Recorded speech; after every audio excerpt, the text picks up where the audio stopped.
May 28th. I will not let you go unless you bless me. Then he blessed him there. Genesis chapter 32, verses 26 and 29. Jacob won the victory and the blessing here, not by wrestling, but by clinging. His hip was out of joint, and he could struggle no longer, but he would not let go. Unable to wrestle further, he locked his arms around the neck of his mysterious opponent, helplessly resting all his weight upon him until he won at last. We too will not win the victory in prayer unless we cease our struggling. We must give up our own will and throw our arms around our Father's neck in clinging faith. What can our feeble human strength take by force from the hand of omnipotence? Are we able to wrestle blessings from God by force? Strong-willed violence on our part will never prevail with him. What wins blessings and victories is the strength of clinging faith. It is not applying pressure or insisting upon our own will that brings victory. It is when humility and trust unite in saying, "Not my will, but yours be done." Luke chapter 22, verse 42. We are strong with God only to the degree that self is conquered and is dead.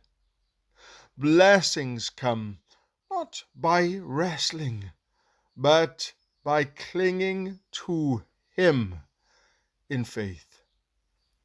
J.R. Miller. An incident from the prayer life of Charles H. Usher illustrates how wrestling prayer is actually a hindrance to prevailing prayer. He shared this story. My little boy Frank was very ill, and the doctors held out little hope of his recovery. I used all the prayer knowledge I possessed on his behalf, but he continued to worsen. This went on for several weeks. One day, as I stood watching him while he lay on his bed, I realized he could not live much longer without a quick turn for the better. I said to the Lord, "Oh God, I have spent much time in prayer for my son, and yet he is no better. I will now leave him to you and give myself to prayer for others. If it is your will to take him, I choose your will. I surrender him entirely to you."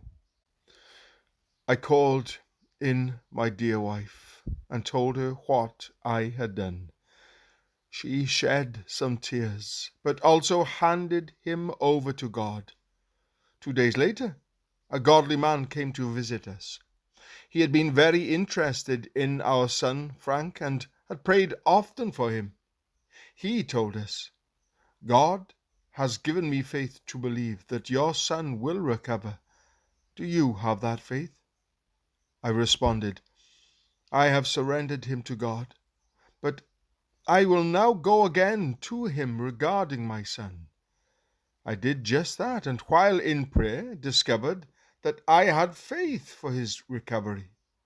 From that time forward, he began to get better.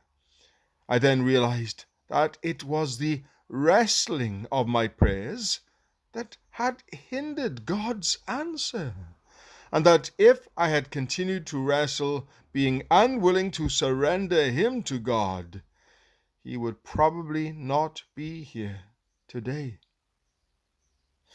Oh, dear child of God, if you want God to answer your prayers, you must be prepared to walk in the footsteps of the faith that our father Abraham had. Romans chapter 4 verse 12. Even to the mountain of sacrifice.